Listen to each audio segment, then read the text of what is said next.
बचपन से हमने यही सुना है कि ज़ॉम्बीज़ के काटने से इंसान भी ज़ॉम्बीज़ में बदल जाते हैं। पर सोचो, एक लड़का ऐसा भी है जिसे ज़ॉम्बीज़ के काटने से कुछ भी नहीं हुआ। उल्टा, उसे ज़बरदस्त शक्तियां मिल गईं जिससे पूरा ज़ॉम्बी समाज डरा हुआ था। जी हाँ, ये कहानी है एक ऐसे लड़के की जो इंसानों पर से बड़ा खतरा माने जाने वाले ज़ॉम्बीज़ की दुनिया में रहता था। दरअसल 20 साल पहले आज तक ही इन ज़ॉम्बीज़ ने शहर पर धावा बोल दिया। इन्हें मारने का सिर्फ एक ही तरीका था, उनके लोहे जैसे मजबूत दिल को पूरी तरह से चकनाचूर करना। लेकिन ऐसा करना आसान नहीं था। सामुराई युग के लोगों के लिए यह टेढ़ी खीर साबित हुआ, क्योंकि अमेरिका से आने वाली बंदूकें तब फ्यूचर की बात थी। साल दर साल इन ज़ॉम्बीज़ ने पूरी धरती पर तबाही मचा दी। वो लोगों को मारते या फिर उन्हें अपने जैसा बना देते। आखिरकार अपनी जान बचाने के लिए लोग मजबूत किलों में छिप गए और सफर करने या राशन लाने के लिए फुल पैक ट्रेन्स का इस्तेमाल करने लगे। कहानी की शुरुआत इसी तरह के एक मजबूत किले में ट्रेन्स की मरम्मत करने वाले आइको से होती है, जिसका सपना इस दुनिया का आयरन मैन बनना था। Love you 3000। वहीं दूसरी ओर लोग दीवारों के पीछे छिपकर खुद को सुरक्षित करने में लगे थे। लेकिन आइको को यह सब पसंद नहीं था। आइको एक ऐसे हथियार पर काम कर रहा था जो ज़ॉम्बीज़ के लोहे जैसे दिल को आर पार कर सके। उसका मानना था कि दीवारों के पीछे छिपकर बचने की कोशिश करने वाले लोग डरपोक हैं। असली मर्द तो वो हैं जो दुश्मन का सामना करके लड़ते लड़ते मर जाए। वह एक हाई प्रेशर नेल गन से मेटल प्लेट में छेद करना चाहता था, जैसे कि वो ज़ॉम्बी के दिल को भेद रहा हो। लेकिन वह इसमें नाकाम रहा। अपनी एक और असफलता से निराश होकर आइको रेलवे यार्ड चला गया, जहां उसे रोज ट्रेन की मरम्मत का काम करना पड़ता था। वहां ज्यादातर लोग उसका मजाक उड़ाते और उसे गरीबों का फ्लाइंग जेट कहते। वो आ गया जट, सबने मारी सीटी। पर आइको को इन सबसे फर्क नहीं पड़ता था। इधर आइको एक कोच के अंदर जाकर अपने मन में कुछ बड़बड़ा रहा था कि तभी पास में काम कर रहे उसके दोस्त ने उसे एक सुझाव दिया। तुझे थोड़ा और बारूद इस्तेमाल करना चाहिए। आइको को यह प्लान पसंद आ गया और वह अपना काम बीच में छोड़कर वापस अपनी लैब में जाने ही वाला था कि तभी उसकी नजर वर्कशॉप में आई एक खूबसूरत लड़की पर पड़ी। दरअसल यह लड़की कोई और नहीं बल्कि प्रिंसेस एम थी, जो अपने पापा की स्टीम पावर्ड गन की मरम्मत करवाने आई थी। जहां एक तरफ सभी लोग राजकुमारी की सुंदरता पर नजरें गड़ाए खड़े थे, वहीं आइको उसे ज्यादा तवज्जो नहीं देना चाहता था, क्योंकि उसकी नजर में यह वही रॉयल फैमिली थी जिसने दुश्मनों के सामने दीवारों के पीछे छिपकर कायरता दिखाई थी। आइको अपने वर्कशॉप की ओर जाने के लिए मुड़ा ही था कि तभी सुपरवाइजर ने उसे बुला लिया। ए हीरो, सुन जरा इधर आ, इस बंदूक में देखना क्या दिक्कत है। दरअसल आइको वहां का सबसे होनहार मैकेनिक था। वह बेमन से प्रिंसेस एम से बंदूक लगभग छीन सा लेता है और उसकी जांच पड़ताल करने लगता है। इसी बीच एक आदमी दौड़ता हुआ आता है और चिल्लाकर कहता है, कुछ रेफ्यूजीज को लेकर एक ट्रेन आ गई है। यह सुनते ही प्रिंसेस एम चौंक गई, क्योंकि ट्रेन तो अगले दिन आने वाली थी। बातचीत के दौरान पता चला कि रास्ते में एक स्टेशन पूरी तरह से तबाह हो चुका था, इसलिए ट्रेन ने वहां रुकने के बजाय सीधे यहां आने का फैसला किया। कुछ ही देर में पूरे रेलवे यार्ड के लोग उस ट्रेन के इर्द गिर्द जमा हो गए, जहां डॉक्टर्स हर यात्री की जांच कर रहे थे कि कहीं कोई संक्रमित तो नहीं है। इतना ही नहीं, क्वारंटीन प्रोसेस के दौरान लोगों को कपड़े उतारने तक को मजबूर किया जा रहा था। यह देखकर आइको बुरी तरह चिढ़ गया। उसका दोस्त उसे समझाने लगा, अरे तू इतना चिढ़ क्यों रहा है यार, ये तो बस बेसिक क्वारंटीन प्रोसेस है। इस बीच जांच धीरे धीरे रफ्तार पकड़ने लगी थी। वहीं आइको और उसका साथी ट्रेन के बाहरी हिस्से पर लगे खून और गंदगी को धोने का काम संभाल रहे थे। सफाई के दौरान आइको को वहां ज़ॉम्बी से जुड़ा एक सुराग मिला, जिसे उसने फटाफट अपने एक्सपेरिमेंट के लिए उठा लिया। यह देख उसका दोस्त घबरा गया और बोला, अरे पागल हो गया है क्या, ये कानून के खिलाफ है, अगर कोई गड़बड़ हो गई तो। लेकिन आइको बेपरवाह था। उसने जवाब दिया, मुझे ऐसे रूल्स वूल्स की परवाह नहीं है। इतने में ही ट्रेन से एक लड़की उतरी, जिसे देखते ही आइको मानो गुम सा हो गया। लड़की का रूप रंग ऐसा था कि उसके होश उड़ गए। इधर एक गार्ड दौड़कर उस लड़की के पास पहुंचा और बोला, तुम्हें भी शरीर की जांच करवानी होगी, यानी तुम्हें भी अपने कपड़े उतारकर दिखाना होगा कि तुम संक्रमित नहीं हो। यह सुनते ही लड़की ने उसे जोरदार थप्पड़ जड़ दिया और गुस्से में बोली, तुम्हें पता भी है कि तुम किससे बात कर रहे हो। अब गार्ड गुस्से में उसे पकड़ने ही वाला था कि तभी प्रिंसेस एम और उनके पिता वहां आ गए। उन्होंने गार्ड को रोकते हुए कहा, वो लड़की हमारी मेहमान है, छोड़ दो उसे। इस दौरान एक पादरी भी वहां आया और दोनों बिना किसी चेकअप के वहां से चले गए। अब पैसा हो तो क्या कुछ नहीं हो सकता बाबू भैया। इधर ठीक उसी समय ट्रेन से एक आदमी भागते हुए बाहर आया। उसे देखते ही एक डॉक्टर चिल्लाया, वो ज़ॉम्बी वायरस से संक्रमित है। बस फिर क्या था, गार्ड ने हवा में फायर करके उसे जमीन पर गिरा दिया और अगले ही पल उसे चारों ओर से घेर लिया गया। आदमी ने बहुत कोशिश की, यहां तक कि वह उनके सामने गिड़गिड़ाया, मैं ज़ॉम्बी नहीं हूं, प्लीज मुझे जाने दो, मैं ज़ॉम्बी नहीं हूं। लेकिन गार्ड्स को उसकी बातों पर जरा भी यकीन नहीं था। इसी बीच आई को जोर से चिल्लाया, स्टॉप। वह दौड़ता हुआ सीधा उस आदमी के आगे खड़ा हो गया। उसने गार्ड्स को समझाते हुए कहा, रूल्स के मुताबिक अगर किसी इंसान पर ज़ॉम्बी होने का शक है तो उसे 3 दिन जेल में रखने का नियम है। यह सुनते ही गार्ड्स और गुस्से में आ गए। अब तू हमें सिखाएगा? फिर क्या था, गार्ड्स ने आइको की धुनाई शुरू कर दी।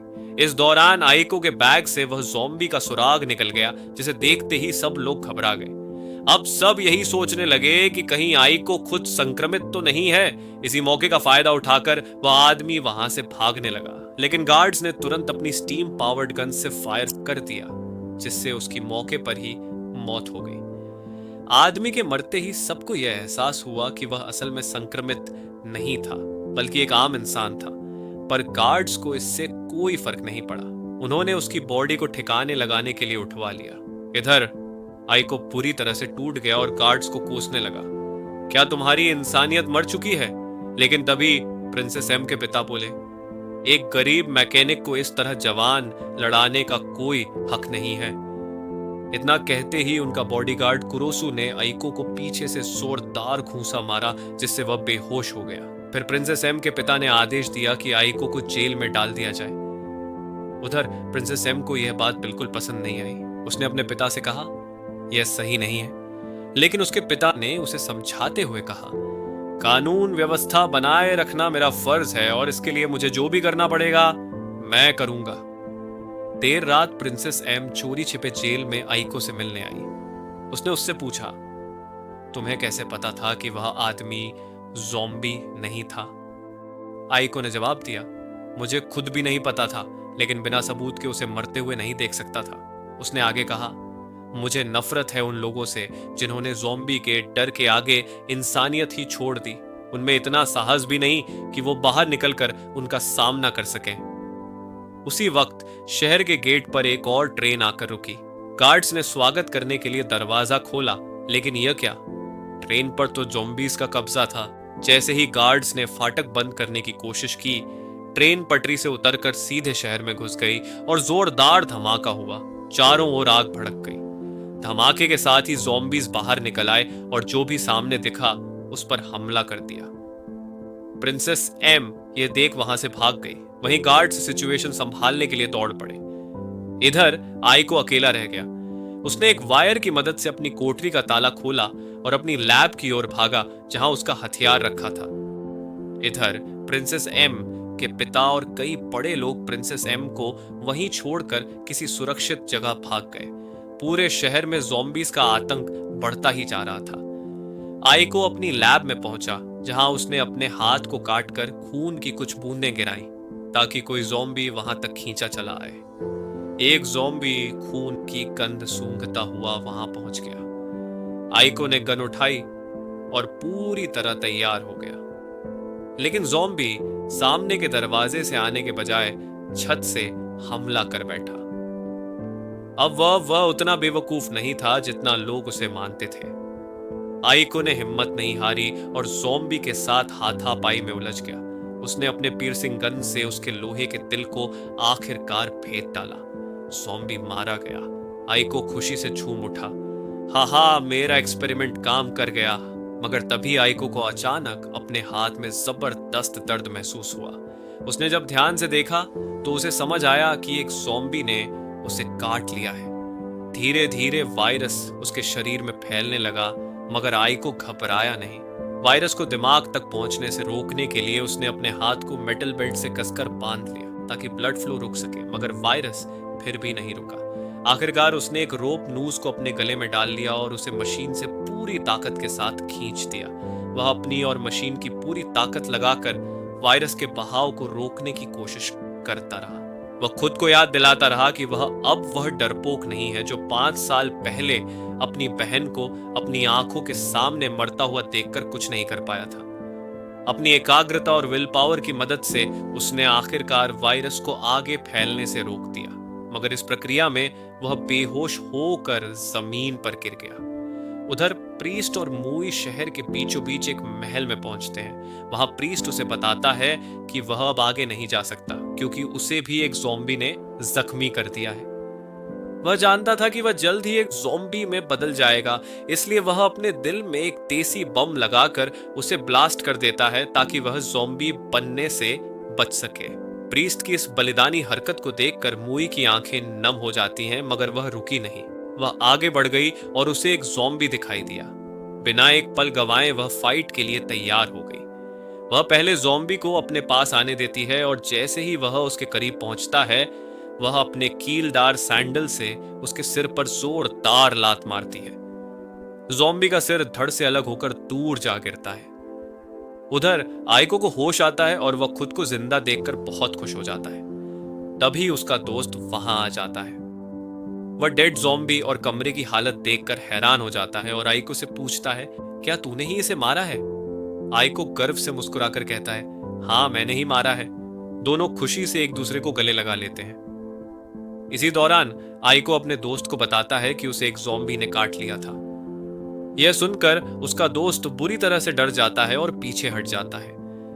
दूसरी ओर शहर में हालात बेकाबू हो चुके थे। इम किसी तरह गार्ड्स की मदद से शेल्टर के भीतर ज़ॉम्बीज को घुसने से रोक रही थी। तभी एक बूढ़ा आदमी वहां आकर कहता है, हमें अगले शहर भाग जाना चाहिए। मगर आइमुस उसे कहती है, मेरे पिता ने कहा था कि हमें यहीं रुककर सिग्नल का इंतजार करना है। तभी वहां मूई आ जाती है जिसने मनीष मल्होत्रा डिजाइन का एक अजीब सा मगर बेहद सेक्सी गाउन पहना हुआ था। पास खड़े एक आदमी ने उसे धक्का देने की कोशिश की, मगर मूई ने अपने बेमिसाल मार्शल आर्ट मूव से उसे तुरंत जमीन पर पटक दिया।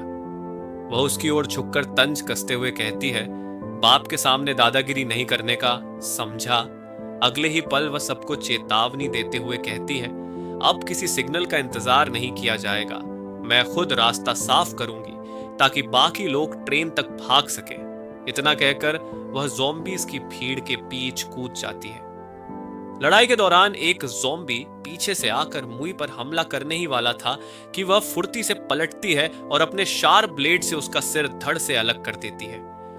फिर वह ज़ॉम्बी का कटा हुआ सिर दूसरी ज़ॉम्बीज की भीड़ में उछाल देती है, जिससे वे सभी मूई की तरफ गुस्से में भागने लगते हैं। इस मौके का फायदा उठाकर बाकी लोग तेजी से ट्रेन की ओर भागते हैं। इधर मूई शहर के टूटे फूटे हिस्सों में सभी को घुमा फिरा कर ले जाती है।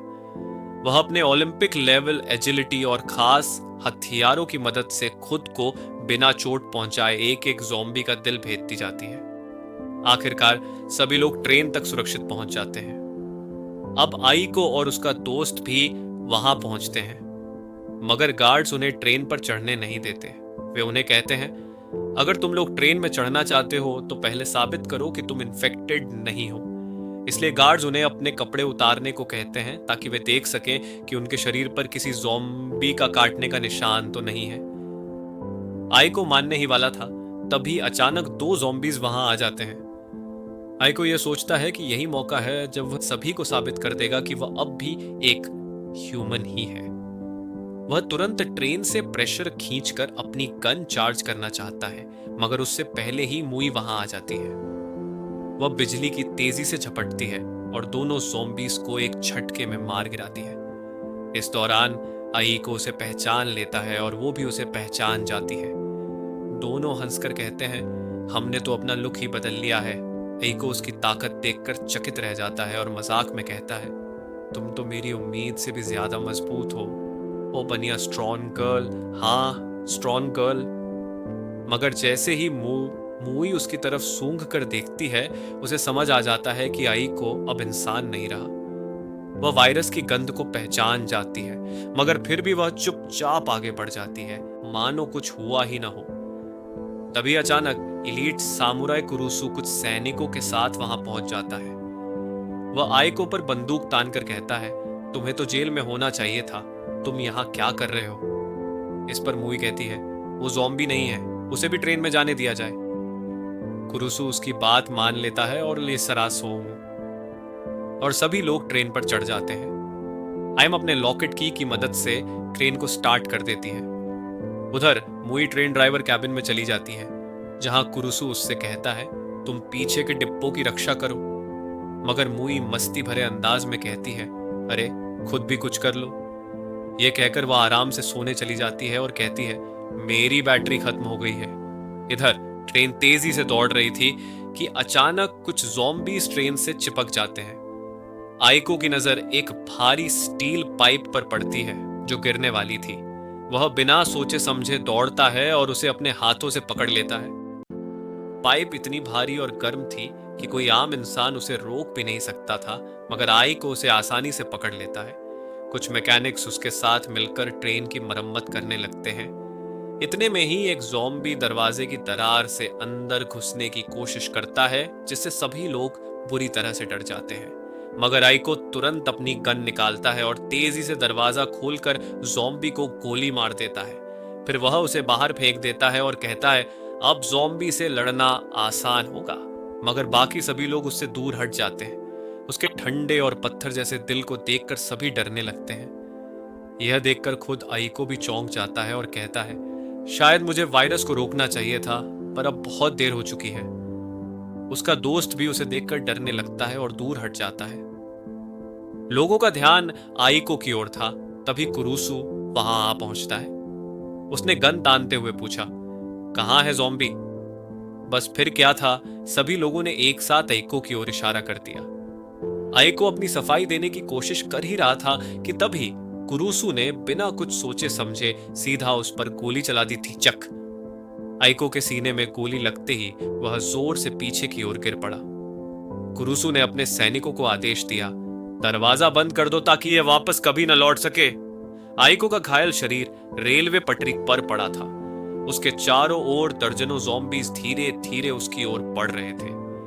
यह मंजर इतना खतरनाक था कि ट्रेन में खड़ा उसका दोस्त उसे देखकर जोर जोर से रोने और चिल्लाने लगा, मगर वह कुछ नहीं कर सका।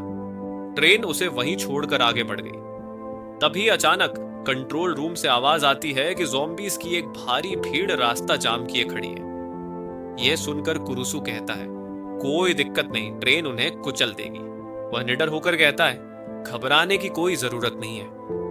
मगर जैसे ही वह ट्रेन से थोड़ा बाहर निकलकर देखता है, उसकी नजर सामने खड़े आईएम के पिता पर पड़ती है, जो अब एक ज़ॉम्बी बन चुके थे। कुरुसु यह देखकर हक्का बक्का रह जाता है। अगले ही पल आईएम भी यह मंजर देख लेती है और पूरी तरह टूट जाती है। वह फूट फूट कर रोने लगती है, मगर कुरुसु उसे फौरन खींचकर वापस अंदर ले जाता है। वह उसे समझाता है, अब वो तुम्हारे पापा नहीं बल्कि एक ज़ॉम्बी है जो इंसानों के लिए खतरा है। फिर वह ट्रेन को पूरी स्पीड में चलाने का आदेश देता है ताकि ट्रेन ज़ॉम्बीज के झुंड को रौंदते हुए आगे बढ़ सके। ट्रेन रफ्तार से भागते हुए किले के गेट तक पहुंच जाती है। ड्राइवर ट्रेन को स्टेशन पर रोकता है और ब्रिज लेवर को दबाता है ताकि पुल गिर जाए और ज़ॉम्बीज पीछा न कर सके। मगर तभी एक ज़ॉम्बीज गैंग मशीन में एक आयरन रॉड फंसा देता है, जिससे लेवर अटक जाता है और पुल नहीं गिरता। यह देखकर कुरुसु खुद लेवर उठाने का फैसला करता है। सब उसे रोकने की कोशिश करते हैं, मगर कुरुसु कहता है, मैं एक सामुराई हूं, मेरा धर्म है कि मैं जान देकर भी लोगों की रक्षा करूं। इसी बीच खबर आती है कि बाहर कोई ज़ॉम्बी से लड़ रहा है। अगले ही पल धुंध और रोशनी के बीच सभी की नजरें आइको पर पड़ती हैं। वह घायल हालत में ज़ॉम्बीज को मारता हुआ लेवर की ओर बढ़ रहा था। उसकी हालत नाजुक थी, मगर उसकी आंखों में जुनून था। आइको कोई हीरो नहीं बनना चाहता था। वह बस यह चाहता था कि जिन्होंने उसे मरा हुआ समझकर ट्रेन में नहीं चढ़ने दिया, उन्हें पता चले कि उसने ही उनकी जान बचाई है। अगले ही पल उसने पूरी ताकत लगाकर लेवर को नीचे खींच दिया, जिससे पुल गिर गया और ट्रेन सुरक्षित निकल गई। आइको वहीं घुटनों के बल गिर पड़ा। वह बुरी तरह से टूट गया और जोर जोर से रोने लगा।